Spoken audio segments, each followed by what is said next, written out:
but that's less common. Certainly most cigar box guitar players don't play too much 16th notes stuff. Yeah? And you can keep dividing it for as long as you like as well. So that's when you're dividing each of those notes in half. In sort of standard music notation, we refer to those as standard time signatures. Yeah? When you divide a note into three, a different thing happens. Yeah? So 1, 2, there's your beat. 1, 2, 3, 4. Now what we have is, when you divide that into three, we have 1, 2, 3, 1, 2, 3, 1, 2, 3, 1, 2, 3. Right? Or I'll just find my slide.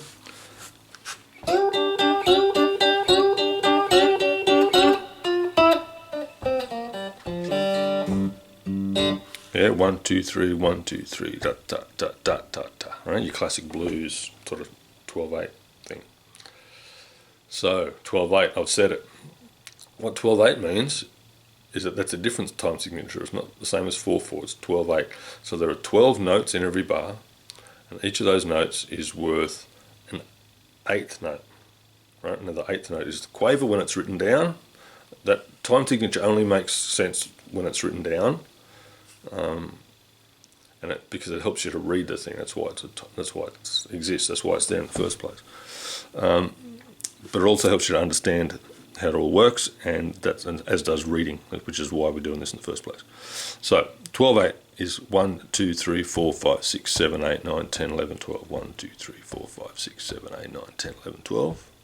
You could also look at that in terms of the 4 beats in the bar. There's still 4 beats. Your foot's still tapping down 4 times. But each of the beats has 3 notes in them now. So 1, 2, 3, 4, 5, 6, 7, 8, 9, 10, 11, 12. 1, 2, 3, 4, 5. Yeah?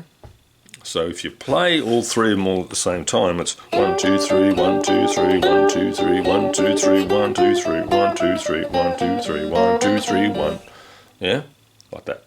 But what usually happens is you get a 1, 2, 3, 1, 2, 3, 1, 2, 3, 1, 2, 3, 1, and 2, da, da, da, bom, bom, bom, bom, bom, bom, bom, bom, bom. And you go into a shuffle.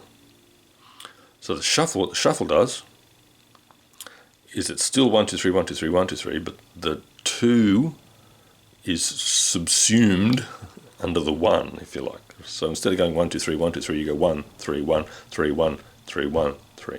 Yeah? 1, 3, 1, 3, 1, 3, 1, 3. 1, 2, 3, 1, 2, 3, 1, 2, 3, 1, 2, 3, 1, 2, 3. Yeah? That's how your shuffle works. So there's other places you can learn about shuffles. The main thing I want to get now across is this idea that your beat is now being divided up differently. Yeah? And you're counting it. Well, you're counting it the same. 1, 2, 3, 1, 2, 3, 1, 2, 3, 1, 2, 3. Your foot's still tapping 4 to the bar, but the beat's divided up differently, and it will look different on the paper. Okay. Now, what I want to do next is describe some rhythmic qualities of the standard notation, because that's not hard. You look at all the dots on the paper and you go, ah! And there is a lot there to learn, but the rhythmic element of it is not difficult, first of all, and it's not in the tab. So if you're relying on the tabs and you haven't learnt the song, so if I'm giving you an exercise or there's a song that you haven't actually heard, there's no way you can learn to play it without understanding the rhythmic values of the notes. Yeah? So it's not that hard, and we'll get onto that next, but the little demo just now is basically all about how that works, how your time is divided in your piece of music, which is why we refer to it as duration. Okay, cheers, see you next time.